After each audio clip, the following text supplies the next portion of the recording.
A lot of people seem to think that New Super Mario Bros. Wii is actually a port of New Super Mario Bros. For the DS. Nothing can be further from the truth. While both share the same 2D platformer style of gameplay, the Wii version is an entirely different game. All of the levels are brand new, there are new power-ups, and most notably, the multiplayer is new. And if that wasn't enough, this game combines a lot of elements and throwbacks from the very best of the 2D Mario platformers. In other words, there's a lot to get excited about. The biggest addition to this game is the 4-player co-op. We saw the competitive mode at E3 before, the one where you run through the levels and try to collect more coins than the other. However, the game also has a mode where you don't compete at all. You can play as Mario, Luigi, or 2 generic Toads.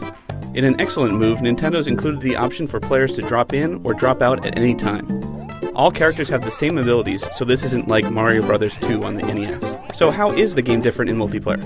Obviously, you're going to have to work together to get through a stage. Some of the out-of-reach power-ups and giant gold coins can be snagged with teamwork by either bouncing off each other or picking up and throwing a buddy. You'll definitely have to manage power-ups better, and if one person dies, another player will have to release them from their bubble prison. The bubble can also be a strategic thing. If a platforming section is particularly tricky, players can get in a bubble at any time by hitting A and relying on the other players to get them through it alive.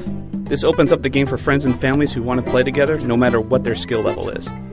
The new Super Guide mode also makes the game much more casual-friendly. If you die 8 times in a level, you'll trigger the appearance of an exclamation block that will make the game play itself if you choose to trigger it.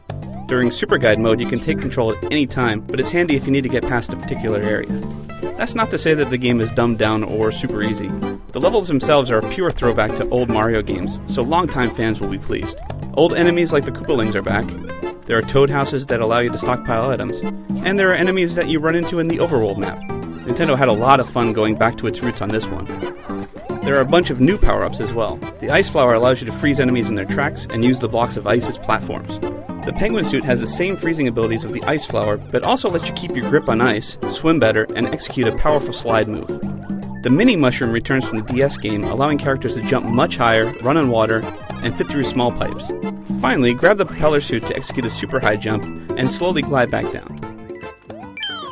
From what I played so far, New Super Mario Bros. Wii has a lot of promise.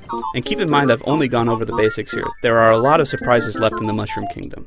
Look for the game to hit stores on November 15th, and keep checking IGN for even more coverage on all things Mario.